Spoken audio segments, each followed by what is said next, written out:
Muted. Hi there. I'm Mark Sebastian, founder of OptionPit.com, and this is the AM Volatility Report. Reminder, this is for education purposes only. None of this should be considered investment advice. Consult your financial professional. Options have risk. Hey, a couple events coming up. Obviously, the Professional Trader Summit, that's for OptionPit students. If you're an OptionPit student, plan on coming to Chicago June 28th through the 30th. It'll be the best 3 days of trading education you can get. Trust me. Now, also, May 6th, we've got our Condor Intensive.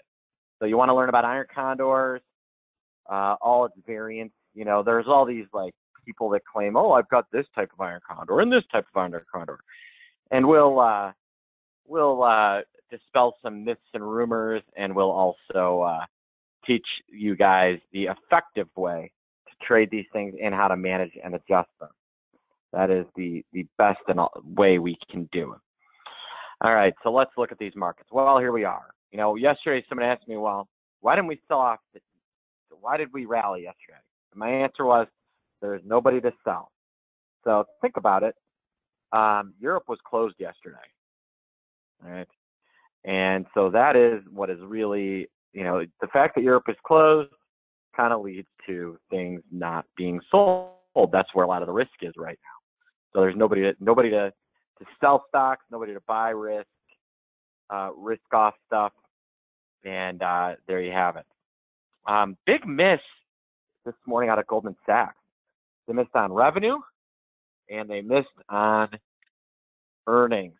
They are taking in the chin. You know, this is one that we thought could rally back quickly. It is not today. They are getting punched in the face, so to speak. And some might argue deservedly so after reviewing how bad their earnings were. All right. And that's actually after JP Morgan reported good earnings. So go fig. Bank of America reported this morning. They were fine. Nothing wrong there. It was just a straight miss by Goldman. So that's, you know, always interesting. And you know, just kind of the way things roll.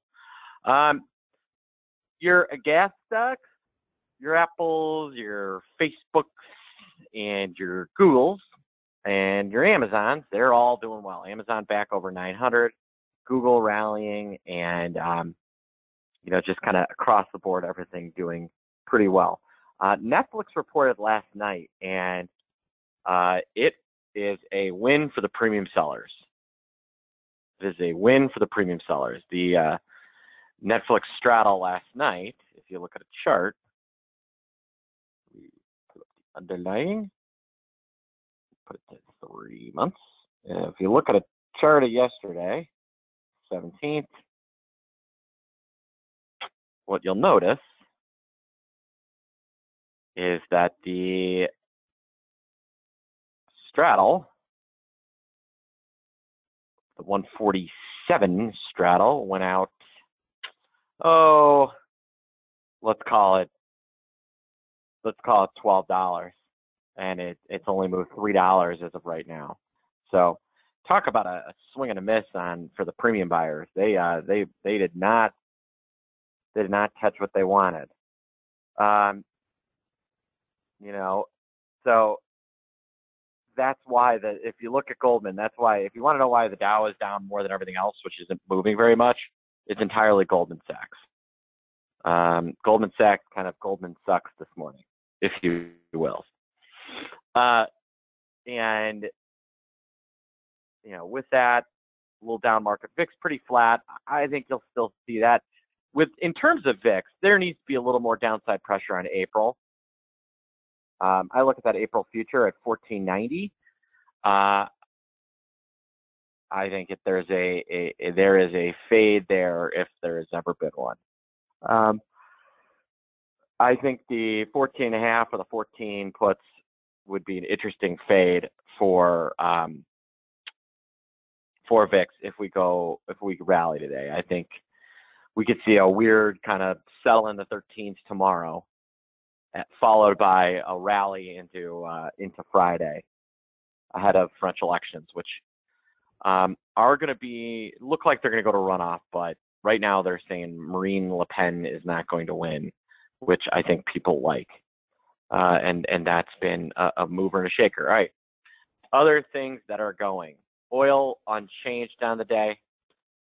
Gold needs to come off. It's completely overpriced. It does not deserve the premium it's getting. Same thing with the bond market. I mean, look at this. Bonds, there's like a little bondy short squeeze that I think is going to come off. All right. Speaking of short squeezes, how about Sears Holdings?